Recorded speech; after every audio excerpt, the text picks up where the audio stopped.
Okay, so here's the, this is my normal handwriting. I guess I wrote something there, but this is my normal handwriting on this side, and then this was me trying to write in a fancy print, which I'm left-handed, so usually that doesn't work super well, but this looks kind of cool in my opinion. I don't know.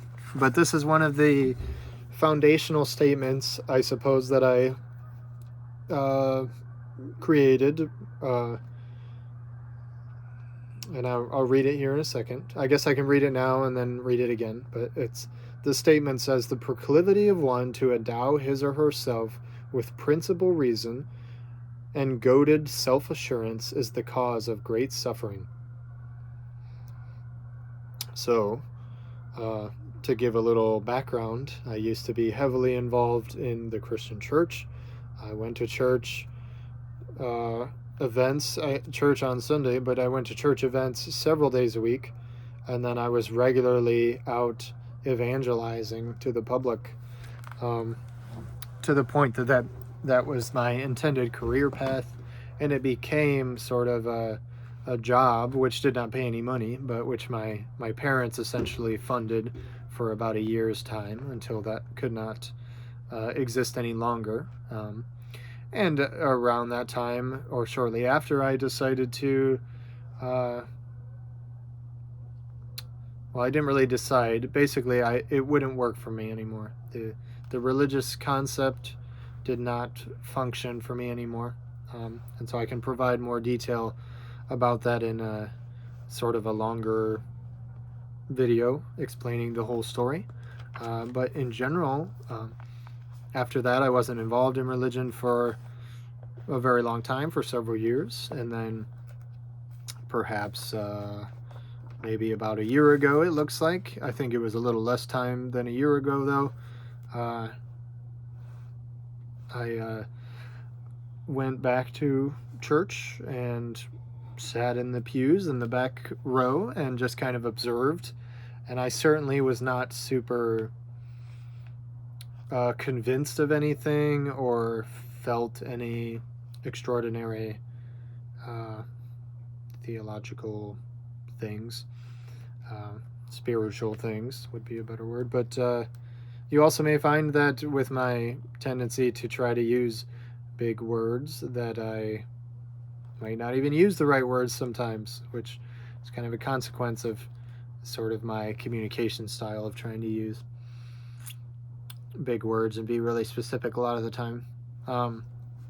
But regardless, so the statement then comes from this time where I was sitting in the pews after a whole adolescence of giving up what felt like, the adolescence which I deserved or which I thought was normal, which I had given up for this religious concept and pursued it wholeheartedly and avidly, and then later on returned to church and observed something that has been a foundational statement for me. So again, I will read it. The proclivity of one to endow his or herself with principal reason and goaded self-assurance is the cause of great suffering.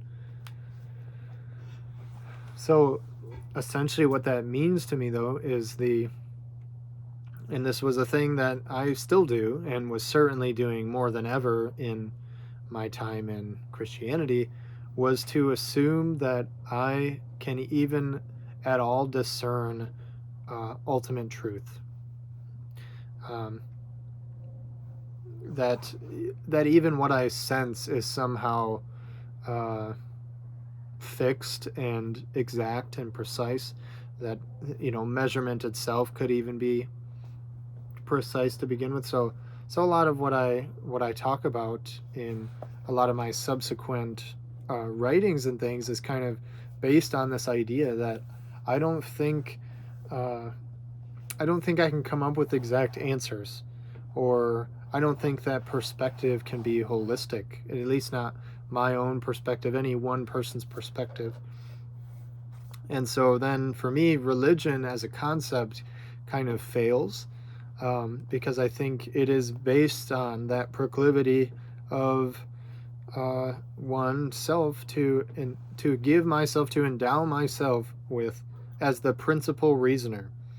And by principal reasoner, I'm mostly referring to, one who can discern for themselves the truth about what happens after I die, which seems, at a time it seemed very likely. It seemed so assured and likely that of course I knew. Of course I knew the answer, and the answer was God, and the answer was heaven, and the answer was uh, being saved by Jesus, or what have you. It depends on the religion or even the vein of Christianity as to what those specific answers look like. Um, but ultimately, to me, it feels like that's all kind of it's based on me accepting myself as someone who even has the potential to reason in the first place, but the potential to reason about sort of ultimate truth. So clearly we have the potential to reason, right? We have the potential to have science and mathematics. We have the potential to have conversation and reasonable conversation. We have the potential to see things that aren't reasonable. We have the potential to combine our reasoning into consensus and sort of more holistic perspective. But do we then have the reasoning, so far as to define the ultimate truth about what happens after I die, or if there is in fact anything that happens after I die, right? Is it in fact this proclivity I have to endow myself with as a principal reasoner, as a reasoner who can, be in charge of reason itself, who can, is it this proclivity in the first place, this tendency to be arrogantly conscious, that leads me to sort of ask the question in the first place of, okay, well, what happens after I die? Because, well, the insect, the bug I squished, well, the bug's a bug, right? I don't need to worry about the bug. But the human, I must be as a human, I must be capable of some greater existence than this alone. I must be more important somehow. And thus, then comes the sort of cyclical reasoning of, well, because I've defined myself this way, then I must be able to reason about the afterlife, or whether there is one or not. And so that's the foundation for this. Although I think this statement applies to a lot of things. And I think sort of the end is part of the most important part. So basically what I'm saying, though, is sort of arrogance about my own consciousness and ability to reason, which is essentially, the main function of consciousness, besides, I suppose, feeling integrated with that. And, it's complicated, obviously. But reason as a foundational component of consciousness, when that is held in an arrogant sort of way of like, okay, well, I know what's right. I know what's real. I know what exists. I know what the truth is. Then I think that leads to a lot of potential suffering. I think that leads to a lot of challenges, because then that puts all this weight on me to discern the truth, to discern what's right, to discern what's wrong, to discern what is and what isn't, right? It puts a lot of strain on me, as opposed to perhaps a different perspective of like, okay, I can reason, I can have perspective, I can understand things that aren't reasonable, but that has limitations. And it has such limitations that, someone else from a different part of the world that senses things differently, that thinks differently, they may have a completely different concept, and they likely do, of existence itself, of the world. And why is it that their perspective is wrong and mine's right? Or why is it that either of our perspectives are wrong or right, other than, the perspective that can be at least reasonably well guided, right? And well estimated. So I think, so it kind of comes back to, I guess, this this idea of relativism or something like that, where not really moral relativism, but more just like relativism of as a concept in general, like where, okay, well, I can reason, I can come up with things, but maybe things are more relative than I think they are. Maybe concepts are not as concrete as I think they are, because things are very complex, right? And for me to, it works to think of things this way, right? It works to, as a really random example, to think of like calcium as calcium, right? Calcium is this thing, it's calcium, right? Well, that's what it is, right? But is that really what calcium is? Or is calcium a substance that is largely not describable in a way that is satisfactory, um, but we can label it, we can describe things that we attach to that label, but can we ever really holistically describe, okay, well, what is calcium, right? It's in bones, it's important for cells, right? It serves many functions, it's an element, uh, it's often an ion, but so even defining something as simple as what is calcium, right? Unless of course it's something kind of human made and we have a human accepted definition, like, okay, well, what is a sweatshirt? Well, this is a sweatshirt, right? It has a hood, it looks like a sweatshirt, so that's sort of a cyclically based concept. But I would wager, or I would propose, that most things do not function this simply.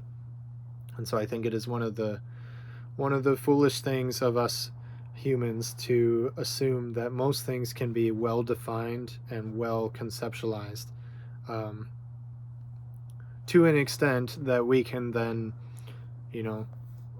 define things as absolute truth, right? And I think science accepts this pretty well for the most part, right? So, because a theory is like, even a theory, as like the theory of, the gravity is a law, but the theory of evolution, right? It's a well evidenced concept, and then laws are further well evidenced and tested and evidenced, right? But even still, it's sort of like we're just kind of grasping at things in the haze of our senses and our conscious concepts, and then we label them and we can measure them and sort of conceive of them. But is gravity really a fundamentally concrete concept, right? Is, even though it's a law, even though evolution is a theory, it's an evidenced thing, I can reason with this.